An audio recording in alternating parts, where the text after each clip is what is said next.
Okay. So it's recording. So welcome everyone to the CFTC seminar. Today we have Professor Cecília Leal from University of Illinois at Urbana-Champaign. She did her master in chemistry in University of Coimbra in Portugal. She did her PhD also in physical chemistry in University of London in Sweden, and she also had a postdoc. She also was a postdoctoral fellow in University of California in USA, and today she kindly agreed to present her work in our seminar. So Cecília, thank you, and the floor is yours. Obrigada pelo convite. É interessante dar uma palestra, um seminário em Portugal, aqui dos Estados Unidos. Uma das grandes vantagens que a pandemia nos trouxe é que certas coisas são mais fáceis, como por exemplo esta talk. Eu vou estar em Portugal, como estava a dizer, vou estar em Portugal cerca de 2 meses, mas vou-me ficar mais pelo norte. Eu sou do Porto, mas já estou fora de Portugal há muitos anos, e portanto esta talk vai ser em inglês, porque acho que se fosse em português não sei se saía daqui intacto. Portanto, so I'll be talking about tuning the physicochemical properties of lipid nanoparticles for efficient delivery of RNA to cells. We've been working with lipids and focusing on phase behavior and phase transformations for a very long time. And now these kinds of systems are becoming quite popular because they are the preferred method to deliver RNA in a number of therapies, of course, including the recent vaccine development against COVID-19. And so, but we do other things. Always the underlying thread is really soft and materials with a focus on polymers and lipid membranes. We also do a lot of work with cell culture. And so this is, I mean, I'm not going to talk about all this, but I just wanted to, because I don't know don't know really what the audience is like. Just wanted to give you an overview of the kinds of things we've been doing in my lab for the last 10 years. Actually, I've been at Illinois. Our lab is material science of soft and living systems. As I said, we focus really on the fundamental properties of these systems with a focus on phase transformations and how can we harness those for application. So we do lipid nanoparticle development. Today I will be talking a lot about that. That's work that is funded by the National Institutes of Health. We do work on characterization of structure of soft materials, either membrane systems in living organisms. So for example, this is an X-ray scattering of lung membranes. We functionalize devices, bioelectronic devices with materials for in situ drug release. We do a lot of work again on lung membranes, also function. In addition to characterization, we do function. We work with emulsions that are stabilized by ionic liquids instead of classical surfactants. And we also do a lot of scattering. You will see a lot of scattering and microscopy. So that's sort of the bread and butter of the things that we do of hybrid systems when we sort of make soft material alloys of lipid and polymers. And very recently, this is something that I'm very excited about. I almost talked about that work, but it's still, I think, a little bit it's still a bit young, and so I wanted to get it a little bit more developed before I talk about it, but you know, maybe another time. And that's really the biophysical aspects of lipid droplets, and these are basically fat emulsions, so fat droplets in our cells and how they behave during a fat expansion or obesity. So this is something that is also funded by the National Institutes of Health that I'm very excited about. But today I will be talking about lipid nanoparticle development. And when, you know, when you hear about lipids, you immediately, you know, lipids are amphiphilic. They have a part that loves water, a part that is hydrophobic. And because of this thing called the hydrophobic effect, when we put them in a highly cohesive solvent like water, they self-assemble, right? And for the most part, when we think about lipids, we think of this form here, which is a lipid bilayer, and which of course is the fundamental barrier of our cells that is really controlling everything that comes in and out of a cell. But lipids self-assemble or can be directed to assemble in living systems in a variety of structures. And it is this structural diversity that really motivates a lot of the work that we do. Here are some examples. You know, sometimes these membranes make vesicles. And here is electron micrograph of vesicles, synaptic vesicles in nerve signals. Sometimes you actually have tubular structures that supra-organize into a two-dimensional hexagonal lattice. Sometimes, you know, we often associate a single bilayer as the plasma membrane, and that's sort of, as I said, the fundamental barrier of all our cells.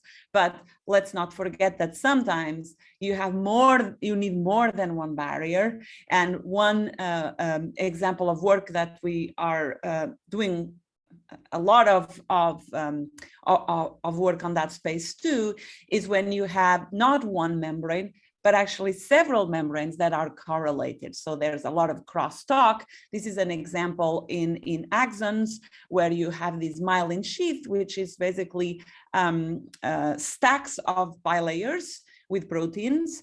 And this is necessary to insulate and make sure that the information is unidirectional across the axon and doesn't leak out. When you have neurological diseases, almost often it is the first thing that gets compromised is this myelin layer.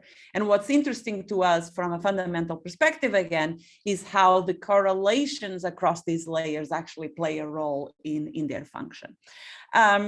And finally, one that I'm going to be talking a lot about is when these lipid bilayers remain bilayers, but they are far from flat or only slightly curved around our cells. And that's the case of when lipid bilayers make these periodic minimal surfaces where they are curved up and down with the same curvature, negative and positive, throughout the three-dimensional space.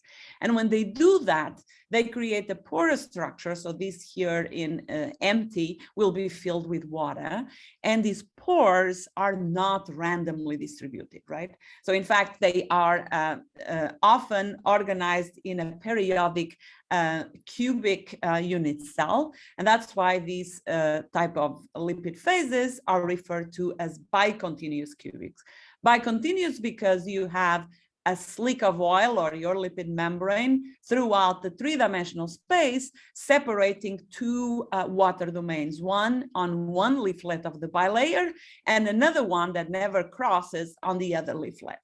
And we call them, that's bicontinuous because you have water and oil continuously connected, and it is cubic because these pores, these water channels have cubic symmetry, and they can have different types of space group.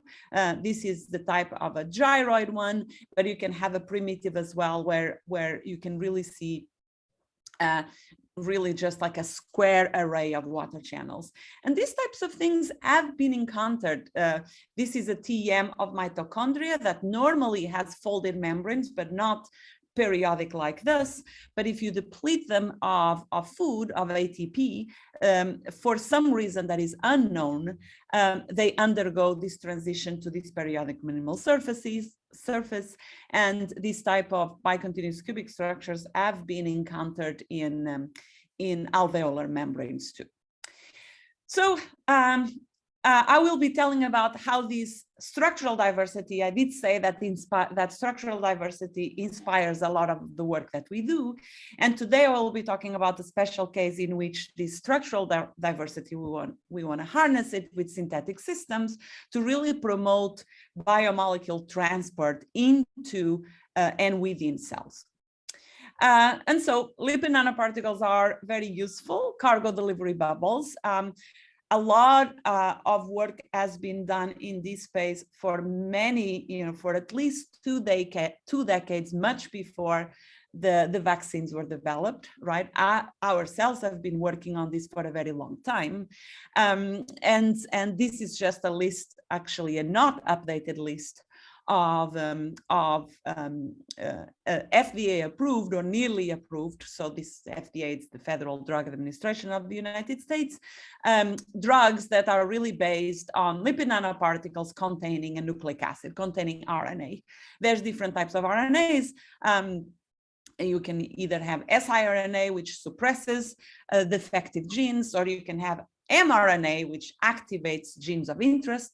But in either case, there are a number, and this is, as I said, not updated, many different lipid nanoparticles with nucleic acids, RNAs, for a variety of different therapies. And so they are very useful. Here I have a cryo-EM image of the most celebrated lipid nanoparticle in the last 2 years, and that's what it looks like. It's actually not a vesicle. It is a particle that has a core that is not filled with water, is filled with different lipids with a very intentional function, each of them, and then it has nucleic acid, has mRNA inside, and they are about 70 to 100 nanometers in diameter, and they are very similar in size and shape, and even composition to the actual virus SARS-CoV-2 that infects our upper and lower respiratory system. So let's look into this. So even this is a complex task, to design lipid nanoparticles to deliver RNA to cells. Cells are, biologically wired to be extremely reluctant to accept exogenous DNA of any kind, or RNA, a nucleic acid of any kind, and even proteins. And so there is a lot of barriers to overcome. And even if we forget an in vivo system, right? So let's forget for a moment that we are not developing anything to administer to a person. Let's ignore blood circulation, the immune system, toxicity. Let's ignore all that. Even at a single cell level, just this process of entering the cell and then releasing inside the cell, so transporting a biomolecule, a nucleic acid, from outside to the inside, and even when it's inside to the cytoplasm, is not a very easy task. And in fact, we now know that most lipid nanoparticles enter the cell just fine. That's not a problem. And we can even target them to enter specific cell types. The real problem is once they are engulfed in an endosome, which is an envelope like this, then they have to break out very quickly. Naturally, the cell will decompose these via the lysosome acidification pathway. And so there are two options. Either the particle bursts out of this endosome entrapment or creates a defect, okay? So how do viruses do it? Viruses are very different. Not all viruses are the same. For example, the HIV virus doesn't even enter the cell. It just docks itself on the plasma membrane and injects the genetic cargo inside. But if we talk about SARS-CoV-2 and other enveloped viruses, meaning viruses that have a lipid membrane themselves, the way that they do it is that they do enter a cell via endocytosis, but very quickly, in the first 30 minutes or less, as soon as the endosome starts acidifying as the natural process of acidification, the viral particle has key proteins that change conformation and literally grab onto the endosomal membrane, push it together to facilitate fusion as an intermediate state. And then it creates, of course, a fusion pore through which now the cargo, the RNA cargo, can be released into the cytosol. This is a critical step that is quite hard to mimic with a synthetic lipid nanoparticle, right? You really want, this is not our paper, but you don't want a gradual leak out of your content as the endosome acidifies, because it takes too long and it's too late. So very few things are released into the cytosol, and for the most part they have been already degraded and are not functional anymore. So ideally you want a burst release. You really want to break out of that endosome in the first hour ideally, but that's not easy to do. So one very important development, and this really goes to assert that not all lipids are created equally, so not all lipids are exactly the same. It really was a super important development where they said, okay, so we're going to incorporate in this lipid nanoparticle that is made with regular phospholipid, but regular phospholipid and cholesterol is just cholesterol is a large component for stability and other things. Regular phospholipids is actually not that much content. It's just to keep this particle together. You need to keep it circulating as long as possible, so you have a sort of a steric stabilization with a lipid associated with a polymer. But the key element here and the key development that led to the development of the vaccines were that they said, okay, just like lipid membranes in viral particles have these proteins that change conformation and grab onto the endosomal membrane, we're going to make a special type of lipid that as it acidifies inside the endosome, it becomes cationic. It carries a positive charge, and the endosome membrane is negatively charged. So the idea is that this ionizable lipid will electrostatically pin the endosomal membrane to promote fusion and fusion pore formation. But, however, this is great, but we know that around 95% of these lipid nanoparticles, as I said, have no problem entering the cells, but it's estimated that only 2% of the RNA of the active cargo is released and remains active in the cytosol.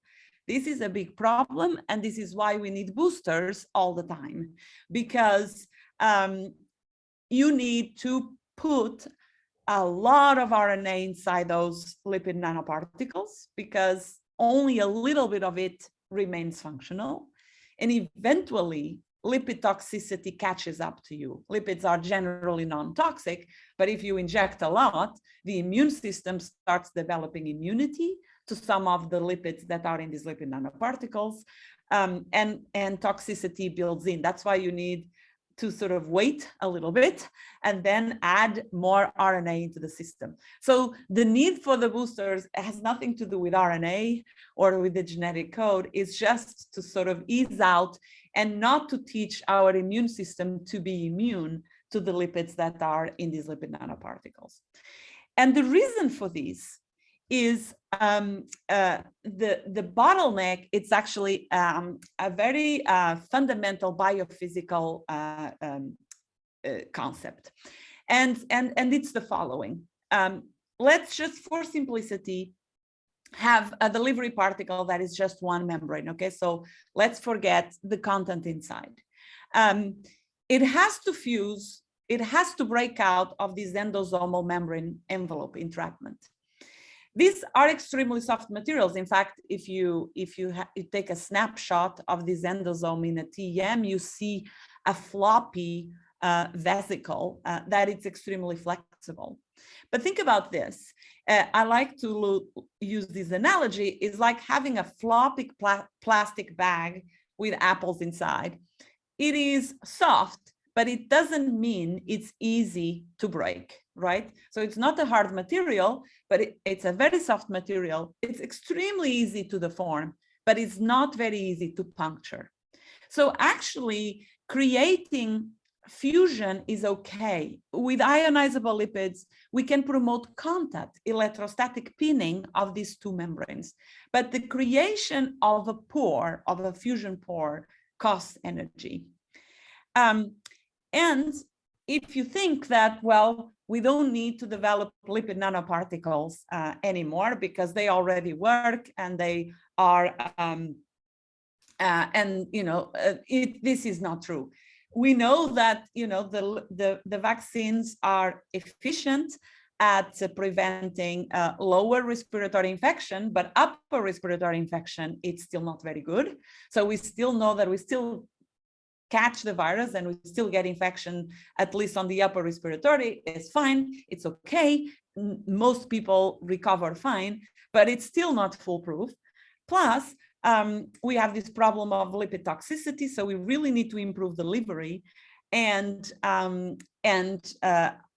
despite, even if we forget the vaccines, just regular lipid nanoparticle development for mRNA will be very important for other technologies, because if you want to, let's say, do RNA therapy to a cancer cell or to a T cell of the immune system or neurons or other types of cells that are extremely hard to penetrate, then we really need new materials. And this is just a highlight of a science, popular news article in Science that came out literally 10 days ago, a couple of weeks ago, that talks about this. So how can we design lipid nanoparticles to enhance endosome fusion and pore formation? And I can tell you that we put some of our work on the bioarchive, and as soon as it mentions endosomal escape, immediately I get emails from Pfizer and Moderna asking to talk to me, right? So this is really the big problem right now in this development. And so let me tell you what is our approach to this. A lot of people are working on doing beautiful work on developing new lipids, even new polymers, polymer lipid hybrid systems to improve the composition of these lipid nanoparticles. As I said, we even now know how to make them very stable in blood circulation with pegylation. We also know how to incorporate certain cell targets, specific cell targets on the lipid nanoparticles, so they can actually preferential be internalized by specific cell types. Even on the physical side of things, we know just the size or their shape actually matters. And what we do is on the physical side of things, and we say that, okay, so if we go back to our virus system, this is a cryo-EM image of another virus. This is a rotavirus particle. It is really important to note that not just the composition matters for how a virus works. So for example, if we take this rotavirus and we dissolve it, right? So we take out all the proteins, all the nucleic acid, all the lipids that are in it, and then we reassemble it. We put it back together in a random form. The virus is not active. So the nanostructure of the virus, so how it is arranged, the order of which the materials, the biomolecules, the biomolecular system is arranged in the viral particle is critical for its function. And so when we synthesize lipid nanoparticles with synthetic counterparts, when we put lipids in it, when we put RNA, if we put proteins to specifically target certain cells, then why not to consider that the structure at which we organize these things might play a role. And that's what we're really trying to do. And you can engineer lipid nanoparticles with a variety of structures. We are not the first ones to do this. You know, this has been done for 20 years. You know that, as I told you in the beginning, lipids can self-assemble into a zoo of different structures, hexagonal, different types of bicontinuous cubics. And so in the same way that we can make a very simple membrane bubble, a liposome, we can make all sorts of lipid nanoparticles. We can have them hexagonally packed, as well as having these periodic minimal surfaces with different cubic symmetry. This is possible. We need to choose a system that will allow it, though. And so we need to choose a lipid system that will want to naturally self-assemble into these non-lamellar, non-liposome lipid phases. And fortunately, there's a few to choose from, but we need to keep it such that we still have cationic lipids and phospholipids to keep it a lipid nanoparticle that is biocompatible, that can encapsulate RNA, and that remains colloidally stable. So by choosing a ternary lipid mixture, we could do just that. And so this is things that we've done over the past 5 years. We characterized this whole ternary system, and we found that indeed, I mean, this is all in bulk. This is not lipid nanoparticles. Over the years, starting in 2015, all the way to now, we've been developing a number of different structures that you can make with these systems that are completely, that have comparable toxicity to other lipid nanoparticles, that interact perfectly well with all types of epithelial neural cells, and without a problem. And they have all these different structures, all in excess water. This is important because we want to make suspensions, right? So we want to make particles.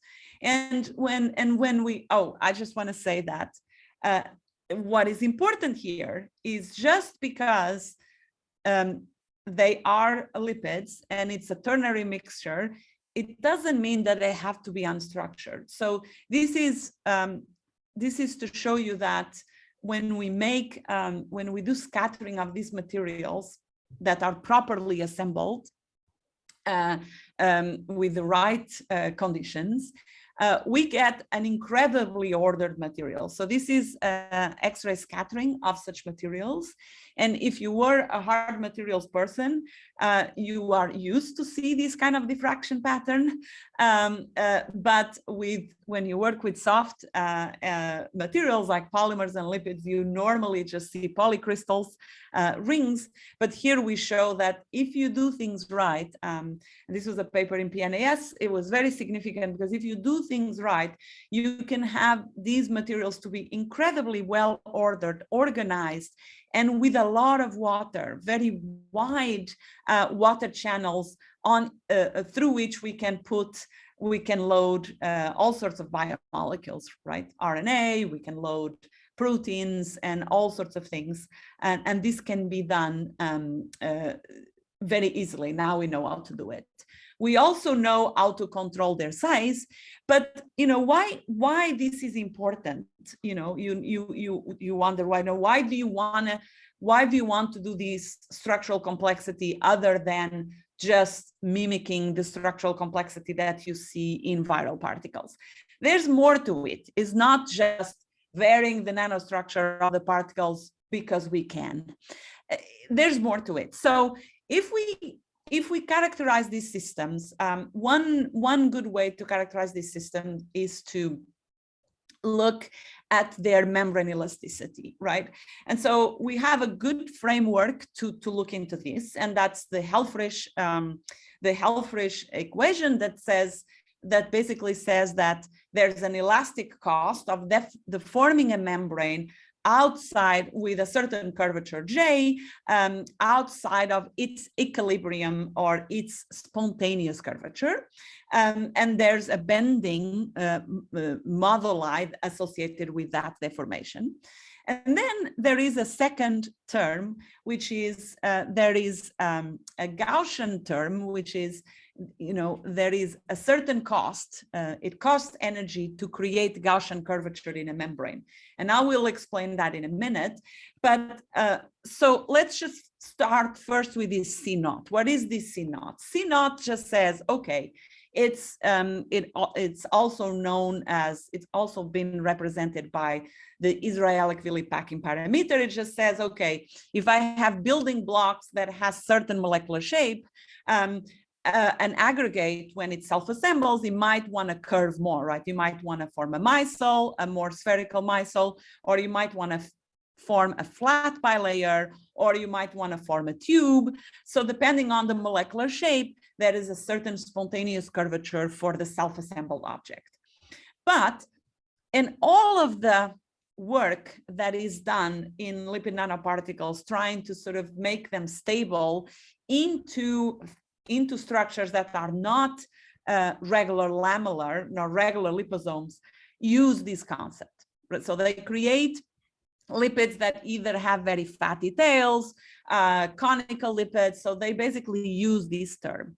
But there's more to this Helfrich equation, and there's other terms. There's the bending term, which is basically tells you how difficult it is to curve away a membrane from an ideal curvature, as well as the Gaussian term, which tells you how easy it is to create Gaussian curvature. For example, it tells you how easy it is to take a flat membrane and create a periodic minimal surface that has positive and negative curvature throughout, just like those periodic minimal surfaces that I showed you here. Okay, so why does this matter? It's because if we go back to the bottleneck here, which is this, you really want a delivery particle that has properties such that it will attach to the endosomal membrane. And you can do that with ionizable lipids that change charge, but that's not enough. You really want them to break out of this endosome. And for that, you need to create a pore. You need to create a fusion pore. And if you actually make the calculation, how much energy that costs, it goes back to this. If you calculate how much does it cost going from this state of an entrapped lipid nanoparticle to a fused lipid nanoparticle through which the contents inside, whatever they are, can be released into the cytosol. If you do that calculation using the Gauss-Bonnet theorem, and basically this is a topological transformation, it costs exactly -4 pi kappa bar, where kappa bar is nothing but the Gaussian modulus of the system, okay? And of course, you cannot really change the endosome, but you can change the lipid nanoparticle to have different Gaussian modulus. So why different structures? If you go back to these different structures that you can stabilize, a regular lipid nanoparticle liposome, an hexagonally closed packed, or a bicontinuous cubic, they have very different spontaneous curvature. They have very different total curvature. They have very different Gaussian curvature. And if you look into this, the fusion cost, it will be the highest for a liposome with regular lipid nanoparticle liposome. It will be low if you have an hexagonally closed pack, but it will be the lowest for a bicontinuous cubic. And so we cannot change the topological properties of the endosome. Those are those of the cell, but we can change that of this object. And it's our hypothesis that that will completely facilitate this process of making a fusion pore, right? So it's not just that you attach these two membranes, you actually need to create this topological defect. That's exactly what viruses do using proteins. And so let me just show you that first of all, we had to make these particles, and we make them. We know how to make them. We use the right composition of lipids and RNAs, and we use a microfluidic synthesizer that first we build ourselves. And you can see that these beautiful bicontinuous cubic structures onto stable lipid nanoparticles. Some of them are not formed. Some of them are just regular liposomes, but most of them are formed, and they are at the right size, 100 nanometers. We figured out the whole mechanism on how to make them and what is the timing that you need to use and the flow conditions to make these perfect, right? So this is very much a trial and error type of approach, and we know how to do it. And there's a recipe that you need to follow, and there's no really understanding why it works the way it works. But it needs to evaporate for 14 minutes. If we do 16 minutes, it's not as good. It's that sensitive. We can incorporate RNA, no problem. This is an electron density reconstruction of these particles. You see this beautiful cubic array of water channels on which we can load RNA. When we load RNA, they get a little bit more disordered, but they are still continuous cubic. It's just that they acquire a different symmetry group, but they're still biocontinuous. We can load any type of RNA. We can do either siRNA, which is a short RNA. We do mRNA as well, and basically these structures are conserved regardless of what type of RNA we use. Right now, we first started by making our own microfluidic systems, figuring out all the conditions, and then with this sort of explosion of the lipid nanoparticle vaccines, now there is a machine that you can buy called Precision Nanosystems. It's a robot that we did buy, and they sell it such that you can make all sorts of lipid nanoparticles, polymeric as well, emulsion. You can do anything, but it's based on microfluidics. And we use now this. It's much easier than building your own, but we have made all these different lipid nanoparticles on it. So this is a busy slide, but I only have 8 minutes left. I really want to show you the results. We're really proud of what we found, and so far. This is just in the bioarchive. It took many years to do these experiments, but we're really proud of what we found. Well, the first thing that we found, and so I'm going to guide you through this very busy slide, is we compare two particles. We compare this bicontinuous cubic, which we argue should be the best, most physiogenic one, versus a regular lipid nanoparticle. And the first thing that we see is that we tag them. This is a cell. This is a live cell culture where blue is the nucleus. And even just internalization of the lipid nanoparticles, they have RNA in it, but here we're tagging the lipid because it's easier to image on confocal. Even with just internalization is far superior of these bicontinuous cubic nanoparticles compared to the regular liposome nanoparticles. And so, we after 60 minutes, it's a remarkable difference between the two. And the cells were, of course, cultured and incubated with exactly the same concentration of lipid nanoparticles. Then we tested, okay, they deliver more, but do we know if it's, oh yes, and then this is quantifying by fluorescence, it's sort of qualitative.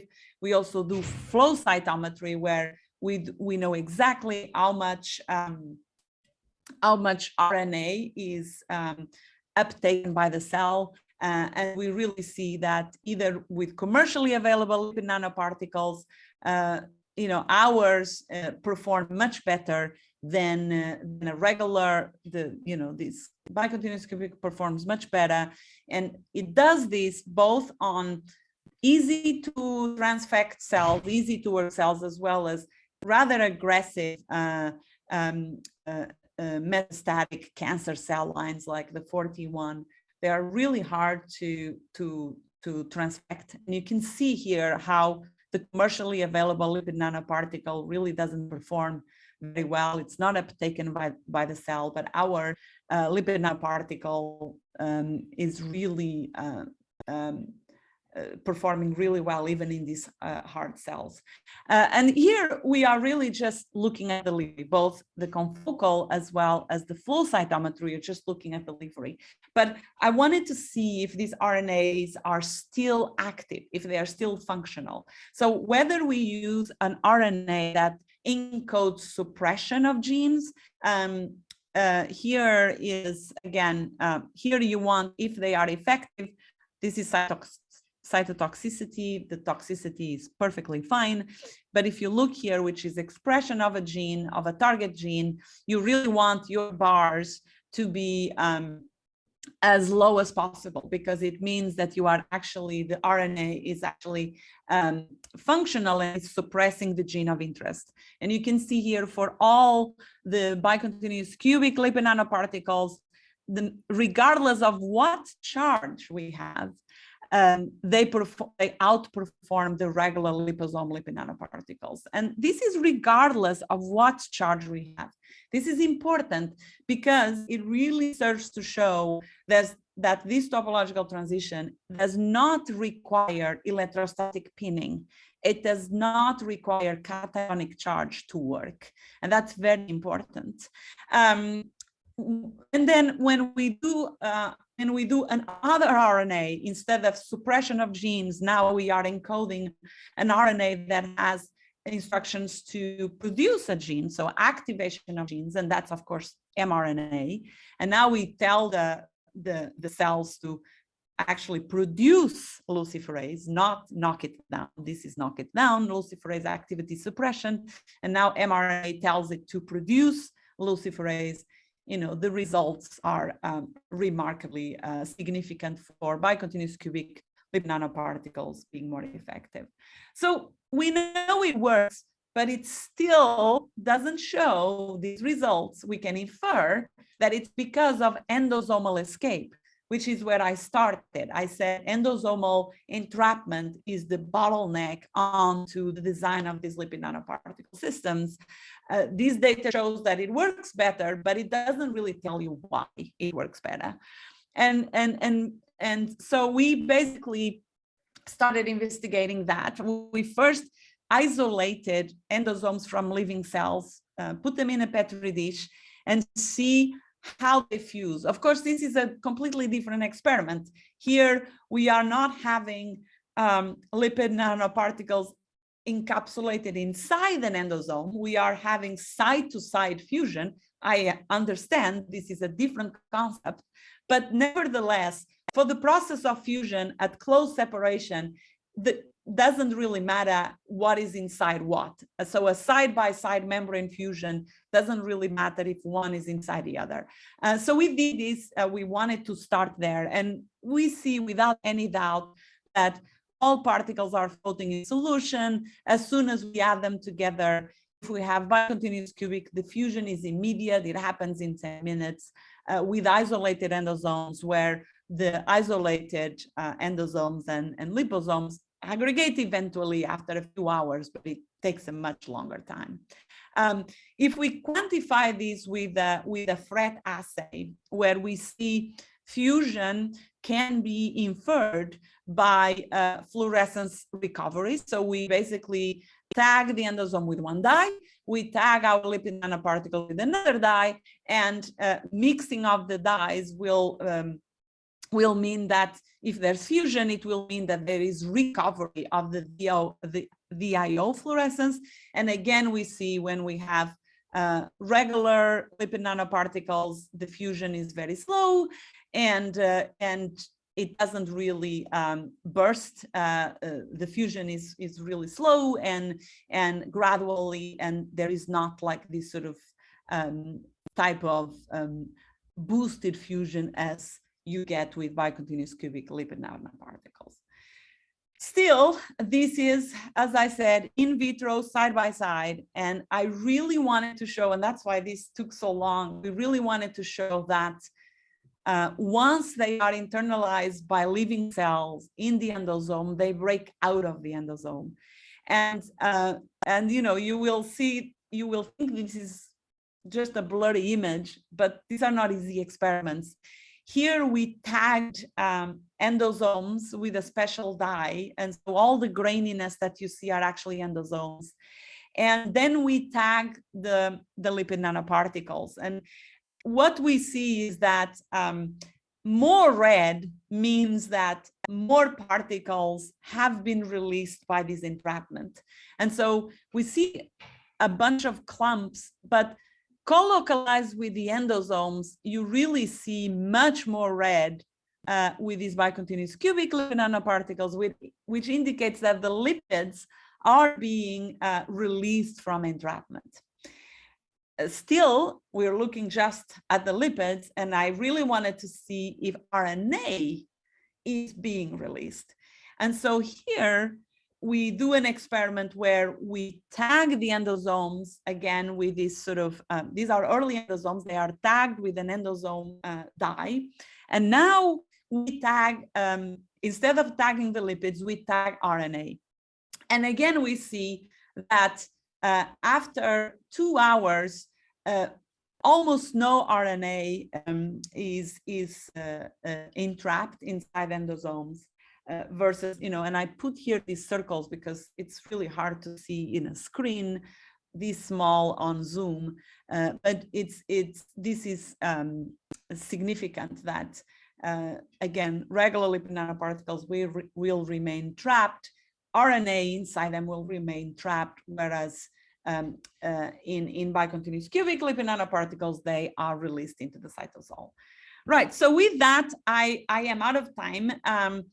I just want to tell you that where we are going next, we are now actually looking at this from even more fundamental perspective. We think that this acidification, we don't need acidification of the endosome for this fusion to occur. We know that, and that's a good thing, but we do think that acidification means that you have an endosome that has a membrane protein constantly pumping protons into the lumen of the endosome. And so this membrane is in non-equilibrium conditions, so it's active all the time, it's fluctuating. And so we think we want to test the hypothesis that an acidifying endosomal membrane actually basically upregulates this fusion process, right? So our idea is that as you have the endosome active and fluctuating more and being more floppy and more swollen because you have protons being pumped into this endosomal lumen, it expands. So we get into a situation of an inflated plastic bag situation through which then diffusion that was already inherently boosted by the elastic properties of these lipid nanoparticles will be upregulated furthermore. So we actually think that these lipid nanoparticles actually might work better in an in vivo system than an in vitro system. So with that, let me just very quickly, I don't need to summarize. This is a snapshot of my group. Lining Zhang did all the work. We have funding from the NIH to do a bunch of this stuff, other stuff that we do. We get funding from NSF and other funding sources. I'm looking for postdocs. So if any of you know of any graduating PhD students that want to move to the United States, I know the United States is probably not very attractive right now, but we are here in a little oasis. It's a very international college town. Half of my department is, the professors are from Europe. So it's very international, cool place to be. And I'm also organizing the Gordon Conference in liquid crystals. So if some of you are working on that topic, I encourage you to apply. It's going to happen, hopefully, fingers crossed, summer of next year. All right, thank you very much. Thank you, Cecilia, for this fascinating and very clear talk. Yep. Just a warning that I forgot in the beginning. This presentation is being recorded, so by staying, the audience agrees to have the voice and image recorded, especially during the questions. So questions from the audience, you can, Jose Maria, you can. Yes, thank you very much for this very interesting talk. I have a question regarding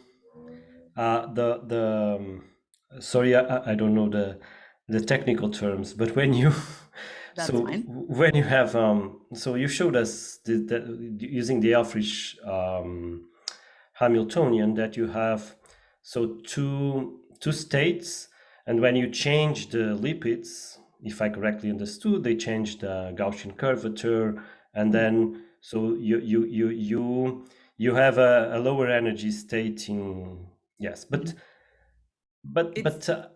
it's not so much a lower energy state, it's the delta, right? So it's the delta difference. E, right? The Yes, difference, right? But you have intermediate states. Yes. Haven't you? And so and what should determine the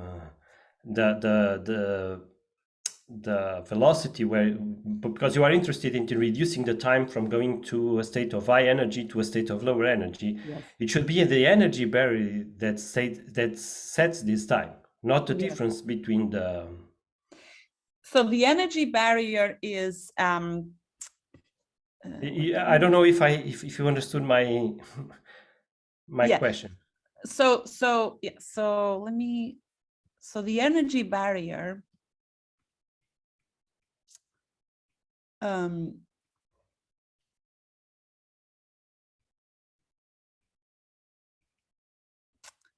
the energy barrier, if you have two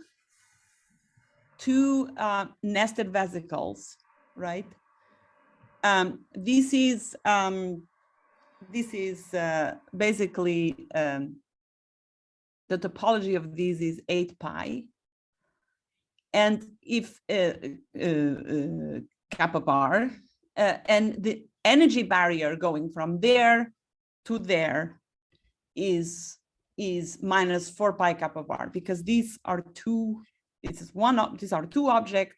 This is a one object. This is 4 pi kappa bar. So if we go from there to there is minus 4 pi kappa bar. Yeah, that I understood. Yeah. That I understood. The problem is that when you go from I don't know, A to B, or so you have to go through some intermediate states. So you have to deform and so probably you would have to overcome an energy barrier. Oh yes, I see. And that's the height of this energy barrier relatively to the initial state. It's the thing that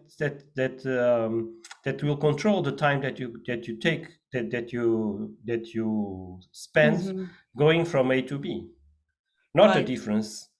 Once you surpass the energy barrier, then you just go to the other equilibrium state, so with no problem. But you have to surpass this energy. You have to surpass this energy. Yes. So the question is, do you have any idea of what is the energy barrier, and if this use of these other lipids, probably it also decreases the energy barrier? I don't know. Yeah. Right. So yes, I don't know, but what I do know is that it depends on the Gaussian modulus. It depends on the Gaussian modulus of the lipids, and the Gaussian modulus is intrinsically negative. So if let me see if I have that. I think I have that.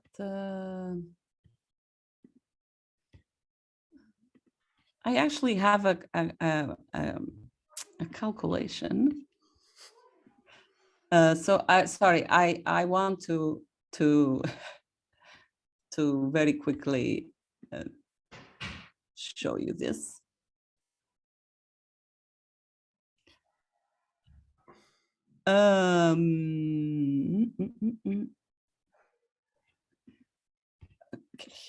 So, oops, I need to.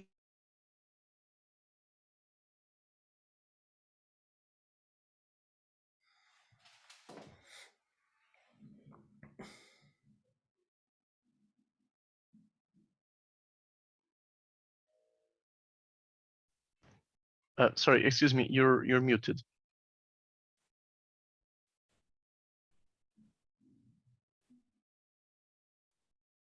You're still muted. Okay. Unless there's something wrong. Okay, now you're. Do you see it now? Yeah.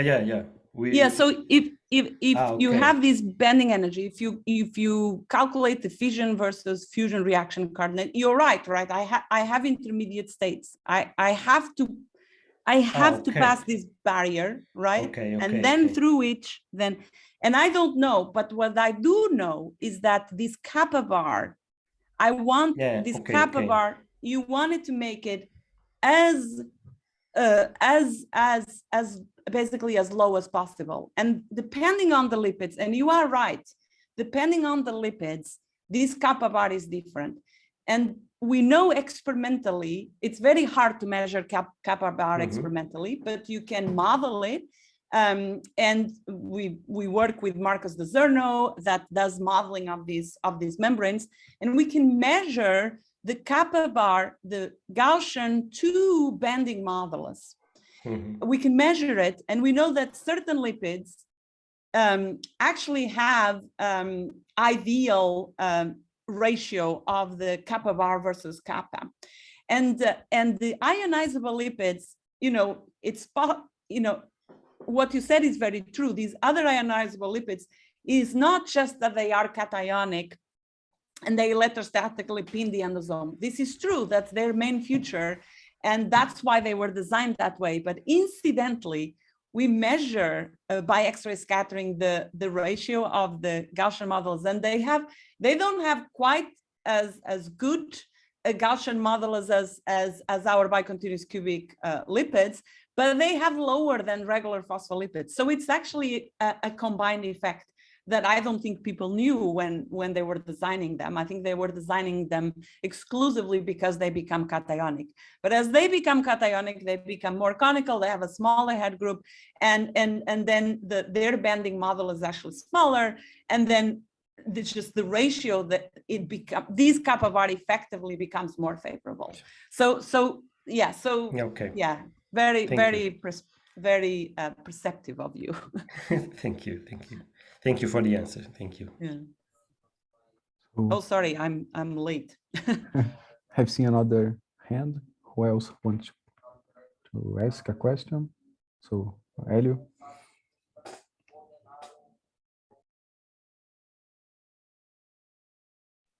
You're muted, Ed. You are muted, like probably the most said sentence in the last. It was my turn to be muted. So my question was about the slide with the energy gap. More specifically, is there a risk of the gap being overcome by the system itself, essentially neutralizing the nanoparticles before? Yes, and my question was, how do you deal with that? Yes, that's very good. And even exactly neutralizing itself, and even more importantly, even on it could actually just be too good. It could immediately be fused with the plasma membrane right away, right? Which is not a good thing, because it's not a good thing because it will be diluted right away, and RNA might be decomposed before it reaches the cytosol. So that's the way that we do this, is that we try to be on a cusp. Actually, the ideal situation is that you try to be on a cusp of a phase transition between the biocontinuous cubic and the hexagonal. And so you basically you put a little bit of this lipid, but you don't put 100%. So you try to be on the cusp of the phase transition, because if it transitions, it will transition to the hexagonal phase, which is fine. It's not as fusogenic, but it is fine. And so that's what we've seen. And so far, we haven't seen direct fusion with the plasma membrane or neutralization of, self-fusion of the particle itself. So far, we haven't seen that, but that's a good question. All right, thank you. So there are no more questions. Can thank again, Cecília. Thank you very much for this seminar, and the recording stops now. Thanks very much.